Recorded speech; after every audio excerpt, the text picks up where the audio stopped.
नमस्कार दोस्तों, Takshashila education point के इस ऑनलाइन प्लेटफॉर्म पर आपका स्वागत है और मैं हूं आपके साथ सन्नी यादव। तो देखिए बच्चों, हमारा भारतीय संविधान चला हुआ था और भारतीय संविधान के अंतर्गत हमने जो लास्ट क्लास ली थी, तो बच्चों हमने लास्ट क्लास में हमने उपराष्ट्रपति के विषय में पढ़ा था। हमने उपराष्ट्रपति के विषय में सारी बातें कर ली थी। तो आज बच्चों जो हमारा अगला टॉपिक होगा वो होगा हमारा प्रधानमंत्री। तो आज बच्चों जो बात करेंगे हम वो बात करेंगे प्रधानमंत्री और मंत्री परिषद के विषय में। तो आइए चलते हैं अपने टॉपिक की ओर। तो बच्चों हमारा जो टॉपिक है, टॉपिक का नाम होगा बच्चों हमारा प्रधानमंत्री। तो टॉपिक का नाम है बच्चों प्रधानमंत्री। अगर बच्चों हम प्रधानमंत्री से जुड़े हुए अनुच्छेदों की बात करें तो हमने बच्चों राष्ट्रपति पढ़ा था। जब हमने राष्ट्रपति पढ़ा था तो हमने बात की थी कि अनुच्छेद 52 से लेकर 62 तक हमारा राष्ट्रपति है। उसके बाद बच्चों हमने बात की थी उपराष्ट्रपति की, तो हमने कहा था बच्चों की जो अनुच्छेद 63 है 63 है, अनुच्छेद 63 से लेकर 69 तक हमारा जो है वो उपराष्ट्रपति है। और बच्चों अगर प्रधानमंत्री के संदर्भ में बात करें बच्चों, तो जो प्रधानमंत्री से संबंधित बच्चों जो हमारे अनुच्छेद हैं वो अनुच्छेद है बच्चों, एक है अनुच्छेद 74, एक है 75, एक है 77 और एक है हमारा अनुच्छेद 78। यानी कि जो प्रधानमंत्री है, प्रधानमंत्री संबंधित अनुच्छेद 74, 75, 77 और 78। बीच में बच्चों अनुच्छेद 76 गायब, अनुच्छेद 76 जो है वो गायब है। कारण यह है कि जो अनुच्छेद 76 है बच्चों, उस अनुच्छेद 76 में हमारा महान्यायवादी है, अटॉर्नी जनरल है बच्चों। तो आइए बात करते हैं आज प्रधानमंत्री और मंत्री परिषद के विषय में। और सबसे पहले हम बढ़ते हैं अनुच्छेद 74 की ओर, देखते हैं कि हमारा जो अनुच्छेद 74 है बच्चों वो क्या कहता है। तो आइए देखते हैं। तो हम बात करेंगे सबसे पहले अनुच्छेद 74 की। तो हमारा होगा अनुच्छेद 74। तो बच्चों अनुच्छेद 74 कहता है कि राष्ट्रपति की सहायता, राष्ट्रपति की सहायता और सलाह के लिए, राष्ट्रपति की सहायता और सलाह के लिए एक मंत्री परिषद होगी, एक मंत्री परिषद होगी, एक मंत्री परिषद होगी। बच्चों ये कह रहा है कि राष्ट्रपति की सहायता और सलाह के लिए एक मंत्री परिषद होगी। यानी ये कह रहा है कि राष्ट्रपति को सलाह देने के लिए, राष्ट्रपति की सहायता करने के लिए मंत्रियों का एक समूह होगा और मंत्रियों के उस समूह को बच्चों क्या कहा जाएगा? मंत्री परिषद कहा जाएगा।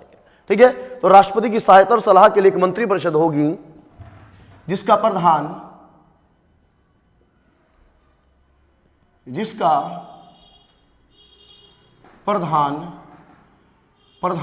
होगा, जिसका प्रधानमंत्री होगा। बात हुई क्लियर बच्चों? ये कह रहा है कि बच्चों राष्ट्रपति की सहायता और सलाह के लिए एक मंत्री परिषद होगी जिसका प्रधानमंत्री होगा। यानी कि मंत्रियों का एक समूह होगा और मंत्रियों के समूह का जो बच्चों हेड होगा वो प्रधानमंत्री होगा। और ये जो समूह है बच्चों ये राष्ट्रपति को सलाह देगा बच्चों और राष्ट्रपति की बच्चों सहायता करेगा बच्चों। तो आइए अब उसके बाद हम नेक्स्ट अनुच्छेद की ओर बढ़ते हैं, देखते हैं हमारा अनुच्छेद जो 75 है वो हमारा क्या कहता है। अगर बच्चों अनुच्छेद 75 के संदर्भ में बात की जाए तो जो बच्चों हमारा अनुच्छेद 75 है, तो बच्चों हमारा अनुच्छेद 75 कहता है कि राष्ट्रपति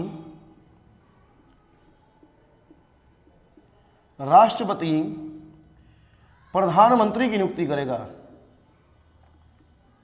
राष्ट्रपति प्रधानमंत्री की नियुक्ति करेगा, राष्ट्रपति प्रधानमंत्री की नियुक्ति करेगा, राष्ट्रपति प्रधानमंत्री की नियुक्ति करेगा। वह अन्य मंत्रियों की नियुक्ति, वह अन्य मंत्रियों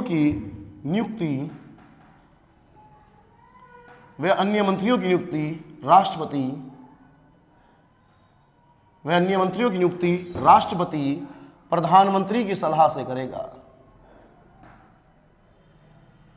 वह अन्य मंत्रियों की नियुक्ति राष्ट्रपति प्रधानमंत्री की सलाह से करेगा। प्रधानमंत्री की सलाह से करेगा, प्रधानमंत्री की सलाह से करेगा। देखो जो हमारा अनुच्छेद 75 है बच्चों, अनुच्छेद 75 हमारे बच्चों कह रहा है कि राष्ट्रपति प्रधानमंत्री की नियुक्ति करेगा। पहली बात बच्चों यहां क्लियर होनी चाहिए कि प्रधानमंत्री कैसा होता है, नियुक्त होता है, अपॉइंट होता है। याद रखना बच्चों, प्रधानमंत्री कभी भी निर्वाचित नहीं होता। आपने कभी भी डायरेक्ट प्रधानमंत्री को वोट नहीं दी, आपने वोट दी अपने क्षेत्र के एमपी को, सांसद को। यानी कि जो हमारा सांसद है, सांसद निर्वाचित होता है, इलेक्टेड होता है, लेकिन प्रधानमंत्री कैसा होता है बच्चों, नियुक्त होता है, अपॉइंट होता है। और प्रधानमंत्री को नियुक्त करने का बच्चों जो काम करता है वो हमारा कौन करता है, राष्ट्रपति करता है। इतनी बात क्लियर हुई।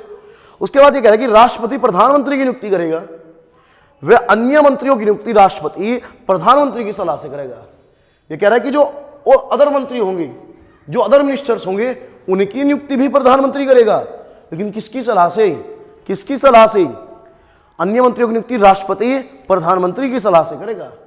यानी कि जो और मंत्रियों की नियुक्ति करेगा तो उस नियुक्ति करते टाइम राष्ट्रपति प्रधानमंत्री सलाह लेगा। प्रधानमंत्री जिसको भी मंत्री बनाना चाहेगा उस व्यक्ति को मंत्री बना दिया जाएगा बच्चों। अब इसी आर्टिकल के संदर्भ में कुछ बातें और करते हैं, आइए देखते हैं हमारा क्या है। ठीक है, तो हमारा पहला फैक्ट है, ये कहता है कि राष्ट्रपति बहुमत प्राप्त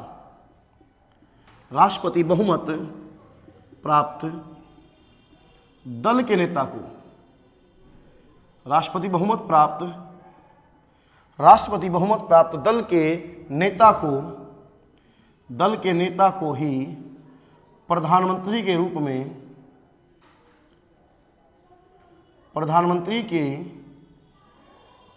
में नियुक्त करता है, प्रधानमंत्री के रूप में नियुक्त करता है। ये बात क्लियर हुई बच्चों। ये कह रहा है कि राष्ट्रपति बहुमत प्राप्त दल के नेता को ही प्रधानमंत्री के रूप में नियुक्त करता है। ठीक है, इसे समझाएंगे बच्चों। पहले कुछ फैक्ट्स लिख लेते हैं, फिर उसके बाद हर एक फैक्ट्स पे हम चर्चा करेंगे विस्तार पूर्वक। तो पहले आप नोट्स कर लीजिए, फिर उसके बाद इनके विषय में हम चर्चा कर लेंगे। अगला पॉइंट हम लिखते हैं, किसी भी दल को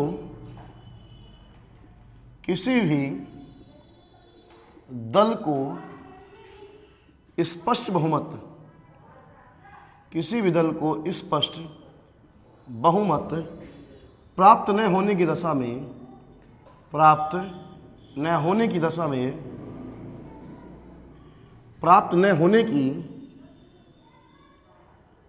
में राष्ट्रपति स्वविवेक का प्रयोग करता है। राष्ट्रपति स्वविवेक का प्रयोग करता है। राष्ट्रपति स्वविवेक का प्रयोग करता है।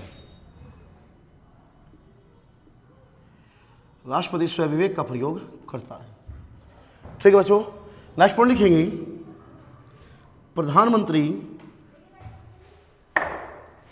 नेक्स्ट हमारा पॉइंट होगा बच्चों, प्रधानमंत्री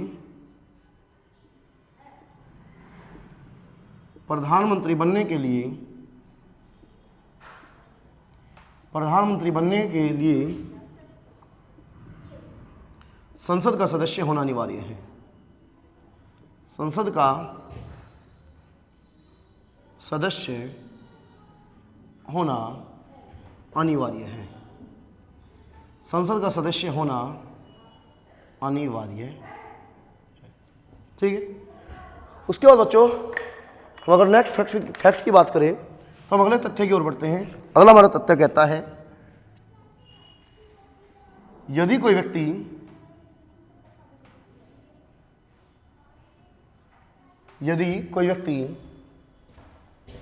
प्रधानमंत्री बनते समय संसद का सदस्य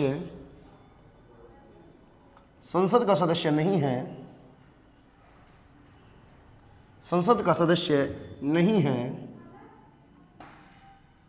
है तो उसे 6 माह के अंदर तो उसे 6 माह के अंदर संसद की सदस्यता लेनी होगी। 6 माह के अंदर संसद की सदस्यता लेनी होगी, संसद की सदस्यता लेनी होगी।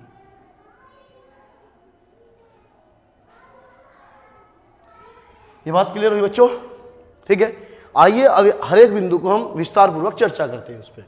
देखिए, अनुच्छेद 75 जो था, इसमें हमने चर्चा कर ली कि राष्ट्रपति प्रधानमंत्री की नियुक्ति करेगा और अन्य मंत्रियों की नियुक्ति भी राष्ट्रपति करेगा, लेकिन किसकी सलाह पर?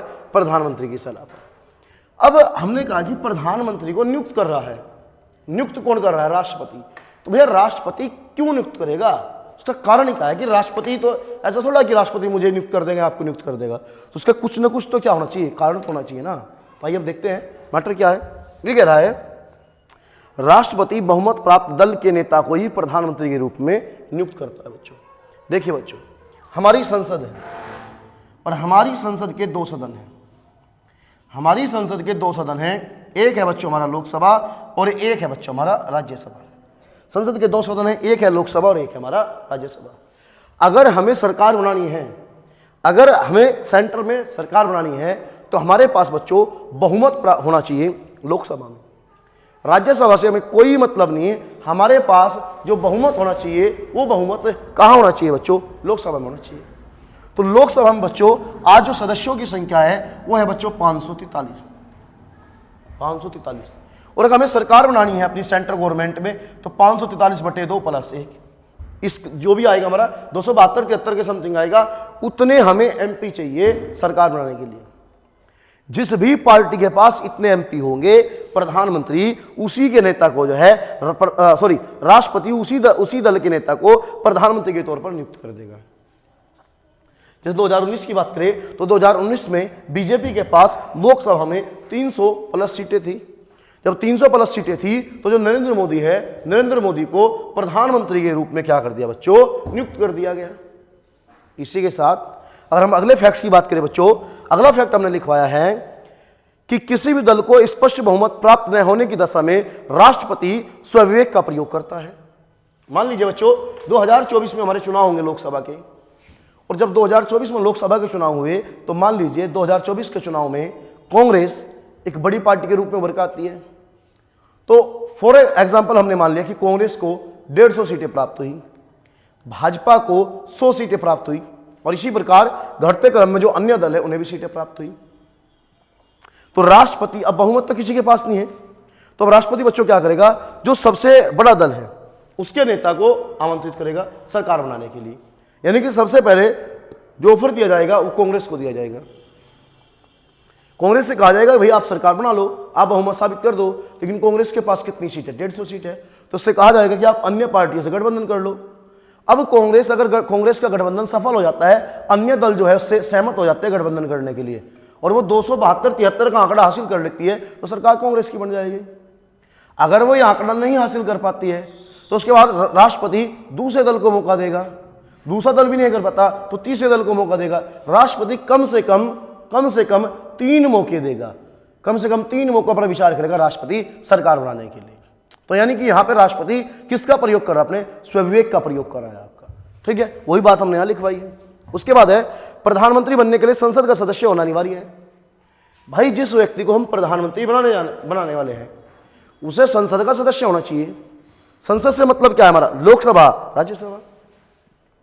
यह तो वो मेंबर हो लोकसभा का, अगर लोकसभा का मेंबर नहीं है तो फिर कहां हो? राज्यसभा का। यानी कि बच्चों सरकार बनाने के लिए हमें बहुमत चाहिए लोकसभा में, लेकिन जिस व्यक्ति को हम प्रधानमंत्री के तौर पर नियुक्त करने जा रहे हैं वो व्यक्ति संसद का सदस्य होना चाहिए। ये तो वो लोकसभा का हो या राज्यसभा का हो, इससे कोई फर्क नहीं पड़ता। यानी पार्टी को बहुमत चाहिए लोकसभा में, और जिस व्यक्ति को हम प्रधानमंत्री बनाने हैं वो एमपी कहीं का भी हो, तो लोकसभा को या एमपी का, बस संसद का सदस्य होना चाहिए। मान लीजिए कोई ऐसा व्यक्ति है, हमने ऐसे व्यक्ति को प्रधानमंत्री के तौर पर नियुक्त कर दिया जो संसद का सदस्य है ही नहीं, न वो एमपी लोकसभा का है और न एमपी राज्यसभा का है, तो हमारा संविधान ही कहता है अब बना सकते हो प्रधानमंत्री ऐसे व्यक्ति को भी, कोई दिक्कत नहीं, लेकिन वो प्रधानमंत्री रहेगा अधिकतम 6 महीने के लिए। अगर 6 महीने के अंदर अंदर उसने संसद के किसी भी सदन की सदस्यता ले ली तो भैया वो बचे हुए 5 साल पूरे करेगा। लेकिन अगर वो 6 महीने के अंदर संसद की सदस्यता नहीं ले पाया, संसद की सदस्यता नहीं ले पाया, तो भैया उसका जो प्रधानमंत्री का कार्यकाल है वो समाप्त हो जाएगा 6 महीने में। तो इसलिए यहां पे लिखा गया है कि यदि कोई व्यक्ति प्रधानमंत्री बनते समय संसद का सदस्य नहीं है तो उसे 6 माह के अंदर संसद की सदस्यता लेनी होगी। ठीक है बच्चों, आइए अब उसके बाद नेक्स्ट अनुच्छेद की ओर बढ़ते हैं हम और अपने अगले आर्टिकल की बात करते हैं। हमारा अगला अनुच्छेद कहता है, हमारा अगला अनुच्छेद होगा अनुच्छेद 77। और बच्चों अनुच्छेद जो 77 है बच्चों, अनुच्छेद 77 कहता है संघ सरकार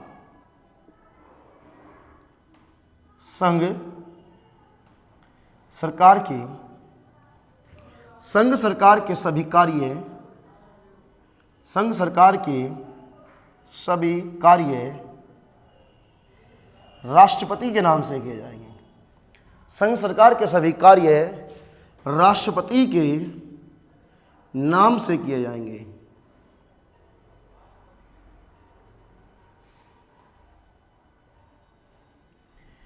तो बच्चों ये कह रहा है कि जो सेंट्रल गवर्नमेंट है हमारी, संघ सरकार है, तो सेंट्रल गवर्नमेंट के सारे काम किसके नाम से होंगे? राष्ट्रपति के नाम से होंगे। आप देख लीजिए, राष्ट्रपति शासन कौन लगा रहा? राष्ट्रपति। राष्ट्रीय आपातकाल कौन लगा रहा? राष्ट्रपति। देखो नाम किसका चल रहा है? राष्ट्रपति का, लेकिन सलाह देने वाले कौन है? मंत्रिपरिषद है।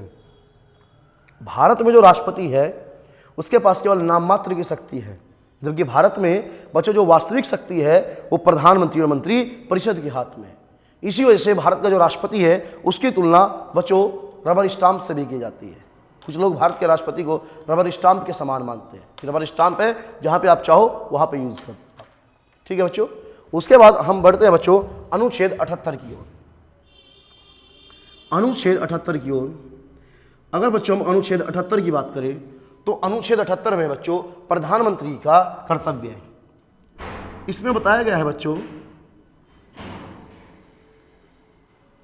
प्रधानमंत्री का कर्तव्य है।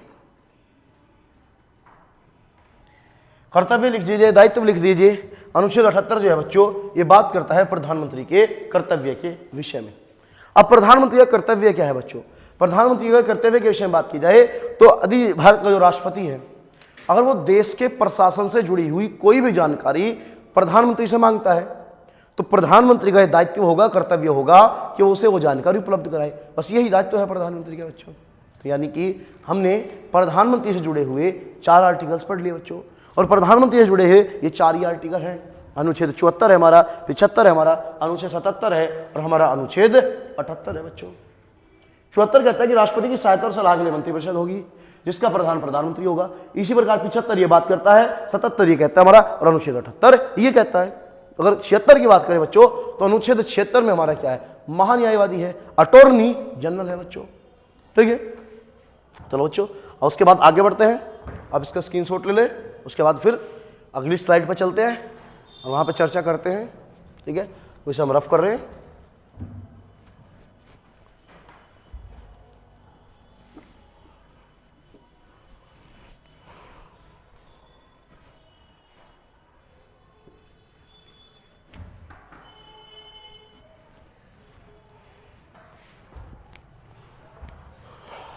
चलो बच्चों अब हम पढ़ते हैं बच्चों सामूहिक उत्तरदायित्व का सिद्धांत। ठीक है, सामूहिक उत्तरदायित्व का सिद्धांत पढ़ते हैं। सामूहिक उत्तरदायित्व के सिद्धांत को पढ़ने से पहले बच्चों एक बार हम मंत्रियों के प्रकार पढ़ लेते हैं। ठीक है, चलो पहले एक टाइप लिख लेंगे हम मंत्रियों के प्रकार। ठीक है, तो पॉइंट लिखेंगे भारत में मुख्य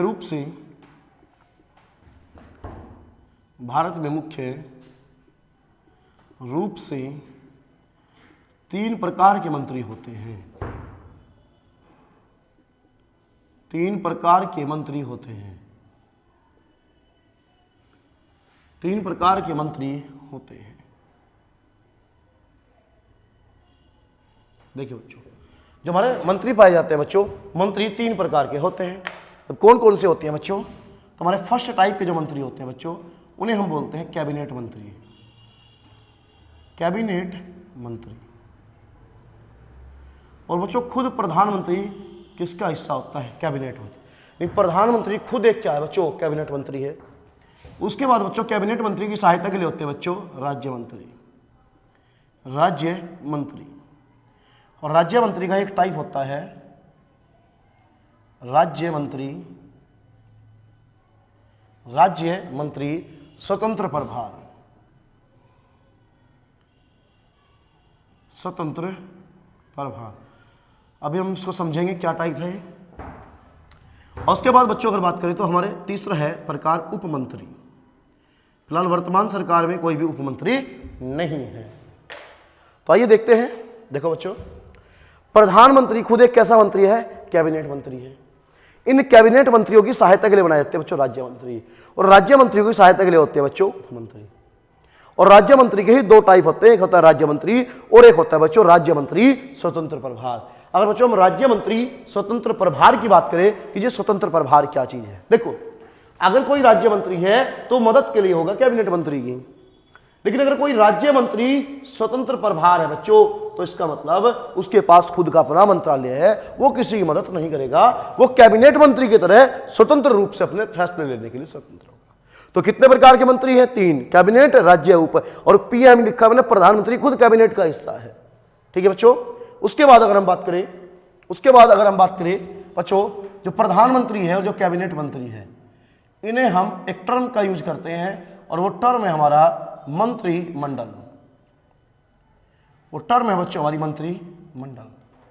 यानी कि प्रधानमंत्री और कैबिनेट मंत्री यानी कैबिनेट के लिए ही हम एक टर्म का यूज कर लेते हैं बच्चों, और वो टर्म हमारी क्या है? मंत्रिमंडल है। और इसी के साथ बच्चों अगर बात की जाए, जो हमारे तीन प्रकार के मंत्री हैं, कैबिनेट, राज्य और उपमंत्री, इन तीनों प्रकार के मंत्रियों को बच्चों हम संयुक्त रूप से संस्था को जो नाम दिया जाता है वो कहा जाता है बच्चों मंत्री परिषद। मैं उम्मीद करता हूं कि आपको मंत्री परिषद और मंत्रिमंडल में डिफरेंस समझ में आ गया होगा। यानी कैबिनेट मंत्री बराबर मंत्रिमंडल, और जब तीनों प्रकार के हम मंत्री को जोड़ देंगे, कैबिनेट मंत्री, राज्य मंत्री और उप मंत्री, तो जिस संस्था का निर्माण होगा बच्चों उस संस्था को कहा जाएगा हमारा मंत्री परिषद कहा जाएगा बच्चों। ठीक है। अब देखो बच्चों, हमने कहा संसद के दो सदन हैं, एक लोकसभा है, एक राज्यसभा है। सरकार बनाने के लिए हमें बहुमत चाहिए, लोकसभा में। लेकिन जिस व्यक्ति को हम प्रधानमंत्री बना रहे हैं वो लोकसभा का भी मेंबर हो सकता है, राज्यसभा का मेंबर हो सकता है। अब 2019 के चुनाव की बात की, हमने कहा कि बीजेपी को 300 से ज्यादा सीट मिली, यानी बीजेपी को 300 प्लस एमपी थे। तो भैया अब हर एमपी की इच्छा होगी मंत्री बनने की, तो अब हर एमपी को तो मंत्री नहीं बनाया जा सकता, तो कुछ ना कुछ उसके लिए क्या है? फिक्स सीटें है, फिक्स कोटा है कि कितने व्यक्तियों को मंत्री बनाया जा सकता है। तो इसके लिए भी बाकायदा हमारे संविधान में एक प्रावधान किया गया है। पहले कोई निश्चित नहीं था, आप चाहे मंत्री 100 बना लो, 120 बना लो, 110 बना लो, 150 मंत्री बना लो, लेकिन बाद में आपको एक नियम लाया गया 2003 में, और जिसमें तय हुआ कि मंत्रियों की एक निश्चित संख्या होगी। पहले मैं उस फैक्ट को लिखता हूं और उसके बाद फिर आपको समझाऊंगा। तो लिखेंगे हम, हमारा अगला बिंदु होगा, लिखेंगे बच्चों हम 91वें यानी कि 91वें संविधान संशोधन, 91वें संविधान संशोधन 2003, 91वें संविधान संशोधन 2003 के द्वारा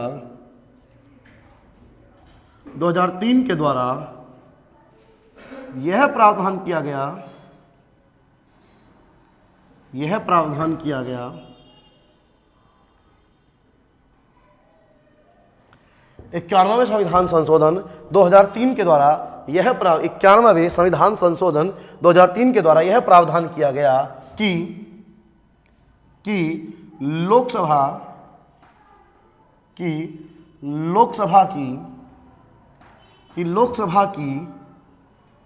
कुल सीटों का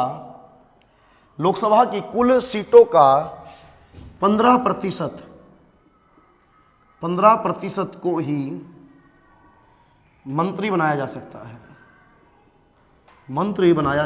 है।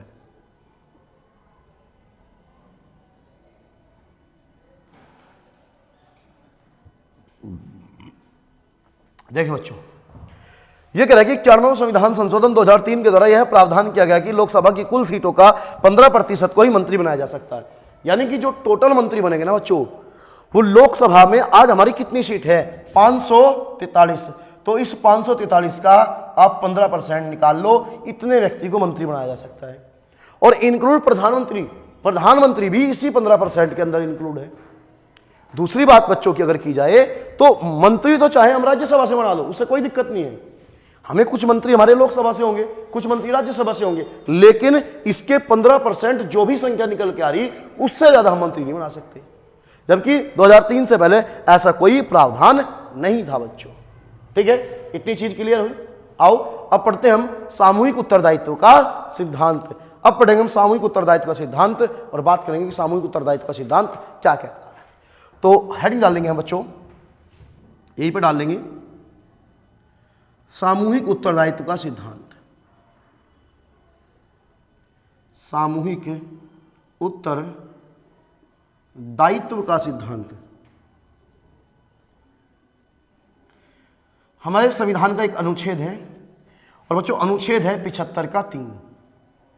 उस अनुच्छेद 75(3) में ये सामूहिक उत्तरदायित्व का सिद्धांत दिया गया है। इसका मतलब यह है बच्चों, जो हमारी ये मंत्री परिषद में जो भी मंत्री है, अगर एक मंत्री कोई भी कार्य करता है तो उस कार्य के लिए संपूर्ण मंत्री परिषद उत्तरदायी है। अगर किसी एक मंत्री ने भ्रष्टाचार किया है तो आरोप पूरी सरकार पे लगेगा। अगर एक मंत्री के खिलाफ अविश्वास प्रस्ताव आता है और वो अविश्वास प्रस्ताव पास हो जाता है बच्चों, तो पूरी मंत्री परिषद के खिलाफ माना जाएगा और पूरी मंत्री परिषद को त्यागपत्र देना पड़ेगा, यदि कि सरकार गिर जाएगी। इसी वजह से अगर किसी मंत्री ने कुछ किया भी है तो सरकार हमेशा कोशिश करती है कि उसे बचाया जाए। पूरी की पूरी मंत्री परिषद उसके पीछे खड़ी हो जाती है, क्योंकि अगर एक मंत्री के खिलाफ प्रस्ताव पारित हो गया बच्चों, तो प्रस्ताव एक मंत्री के खिलाफ न मान के वो बच्चों पूरी की पूरी मंत्री परिषद के खिलाफ माना जाएगा। ठीक है, और मंत्री परिषद जो है बच्चों किसके जो मंत्री परिषद है वो किसके लिए उत्तरदायी होती है, तो उत्तरदायी है लोकसभा के प्रति। ठीक है, तो यहां पे लिख देंगे मंत्री परिषद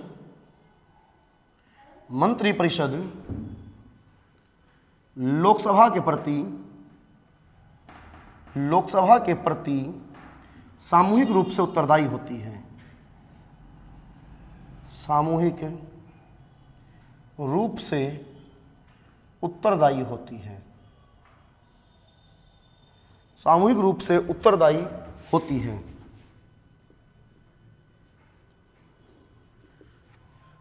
ये लिखा है बच्चों, मंत्री परिषद लोकसभा के प्रति सामूहिक रूप से, ये वर्ड यहां पे उत्तरदायी है बच्चों। ठीक है, अगर ना दिख रहा हो तो मैं बोल रहा हूं, उत्तरदायी वर्ड लिखा हुआ है, सामूहिक रूप से उत्तरदायी होती है। अर्थात एक मंत्री द्वारा किया गया कार्य, अर्थात एक मंत्री द्वारा किया गया कार्य पूरी मंत्री परिषद का कार्य माना जाता है। पूरी मंत्री परिषद का कार्य माना जाता है। पूरी मंत्री परिषद का कार्य माना जाता है। ठीक है बच्चों, इतनी बात क्लियर है। तो कह रहा है कि मंत्री परिषद लोकसभा के प्रति सामूहिक रूप से उत्तरदायी होती है, अर्थात एक मंत्री द्वारा किया गया कार्य पूरी मंत्री परिषद का कार्य माना जाता है। अगर एक मंत्री ने कार्य किया है तो वो काम पूरी मंत्री परिषद का माना जाएगा, और एक मंत्री ने अगर कुछ गड़बड़ी की है तो वो आरोप पूरी की पूरी मंत्री परिषद पर लगेगा बच्चों। तो आपसे क्वेश्चन पूछेगा कि मंत्री परिषद सामूहिक रूप से किसके प्रति उत्तरदायी होती है, तो बच्चों आंसर होगा लोकसभा के प्रति। ठीक है बच्चों, आप इसका स्क्रीनशॉट ले लेंगे, फिर उसके बाद जो अगले हमारे फैक्ट्स हैं उनके विषय में हम चर्चा करते हैं। ठीक है, इसका स्क्रीनशॉट ले लेंगे, उसके बाद मैं रफ करता हूं। तो मैं उम्मीद करता हूं कि आपको मंत्रिमंडल मंत्री परिषद में डिफरेंस समझ में आ गया होगा, और यह भी पता लग गया होगा आपको कि सामूहिक रूप से जो उत्तरदायित्व का सिद्धांत है वो क्या है। एक व्यक्ति हुए लॉर्ड मेयो ने इसी चीज को देखते हुए कहा था कि मंत्री परिषद जो है वो एक साथ डूबती है और एक साथ तैरती है। यानी अगर एक मंत्री डूबेगा तो भाई पूरी मंत्री परिषद डूबेगी, और मंत्री अगर तैर रहे हैं तो सारे मंत्री तैरेंगे आपके। ठीक है, चलिए अब हम कुछ प्रधानमंत्री से जुड़े फैक्ट की बात कर लेते हैं। तो मोस्टली आपको सभी को पता है कि भारत के जो पहले प्रधानमंत्री थे वो पंडित जवाहरलाल नेहरू थे। तो ये फैक्ट्स तो बच्चों लिखवाने की आवश्यकता नहीं है, क्योंकि जनरल इसी बात है, वर्तमान में प्रधानमंत्री की बात की जाए तो नरेंद्र मोदी है, तो ये फैक्ट्स लिखवाने की आवश्यकता में नहीं है। इससे हटके जो फैक्ट्स हैं, जो महत्वपूर्ण तथ्य हैं, उनके विषय में चर्चा करते हैं। तो हम लिखते हैं पहला पॉइंट होगा बच्चों, भारत के सबसे युवा प्रधानमंत्री, भारत के सबसे युवा प्रधानमंत्री, यहाँ मैं पीएम वर्ड का यूज कर रहा हूँ, युवा प्रधानमंत्री राजीव गांधी थे। राजीव गांधी थे। जब राजीव गांधी प्रधानमंत्री बने तो बच्चों उस समय जो इनकी आयु थी वो थी 40 वर्ष। इनकी आयु थी बच्चों 40 वर्ष। इसी के साथ बच्चों अगर बात करें तो भारत के सबसे बुजुर्ग प्रधानमंत्री, यानी कि जो सबसे ओल्ड एज में बने बुजुर्ग प्रधानमंत्री मोरारजी देसाई थे। मोरारजी देसाई थे। मोरारजी देसाई थी। और बच्चों इनकी एज थी जब प्रधानमंत्री बने तो लगभग 81 वर्ष। 81 वर्ष के जो प्रधानमंत्री बने थे। इसी के साथ बच्चों अगर बात करें तो हम लिखेंगे पंडित नेहरू, इंदिरा गांधी, पंडित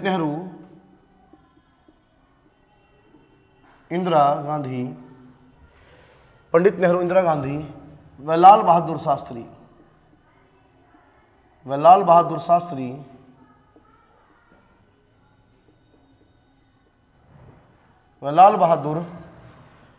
शास्त्री की मृत्यु पद पर रहते हुए हुई थी। पद पर रहते हुए हुई थी।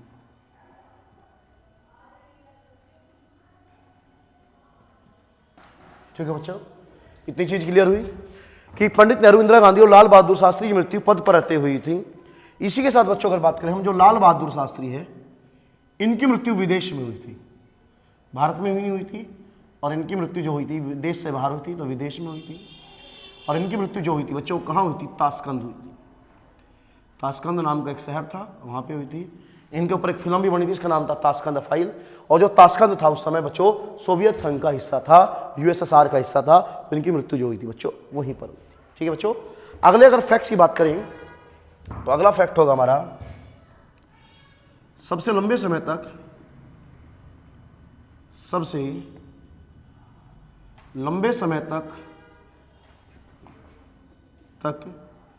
प्रधानमंत्री के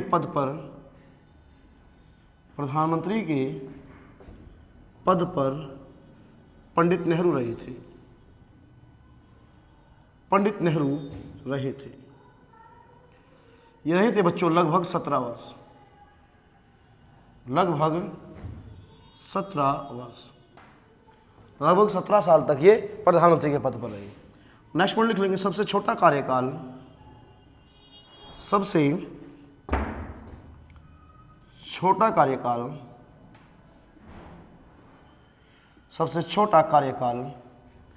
अटल बिहारी वाजपेयी का था।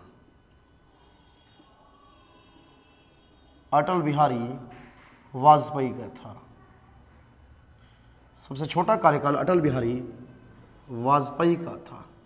और कितना कार्यकाल था बच्चों? तो इनका कार्यकाल था 13 दिन। यानी कि ये प्रधानमंत्री के जो बच्चों पद पर रहे थे वो कितने दिन रहे थे बच्चों? 13 दिन रहे थे बच्चों। तो ये बच्चों प्रधानमंत्री से जुड़े हुए कुछ हमारे फैक्ट्स थे, प्रधानमंत्री से जुड़े हुए हमारे कुछ तथ्य थे। और पता ही आपको प्रधानमंत्री के पद पर रहने वाली एकमात्र जो महिला अब तक हुई वो कौन थी? श्रीमती इंदिरा गांधी थी बच्चों। ठीक बच्चों, तो इसी के साथ बच्चों हमारा जो प्रधानमंत्री का टॉपिक है वो यहीं पर समाप्त होता है बच्चों। इसके बाद बच्चों जो हम अगली क्लास में पढ़ेंगे वो अगली क्लास में बच्चों हम महान्यायवादी के विषय में पढ़ेंगे, अटॉर्नी जनरल के विषय में पढ़ेंगे। तो बच्चों आज के लिए इतना ही, मिलते हैं नेक्स्ट क्लास में, तब तक के लिए जय हिंद।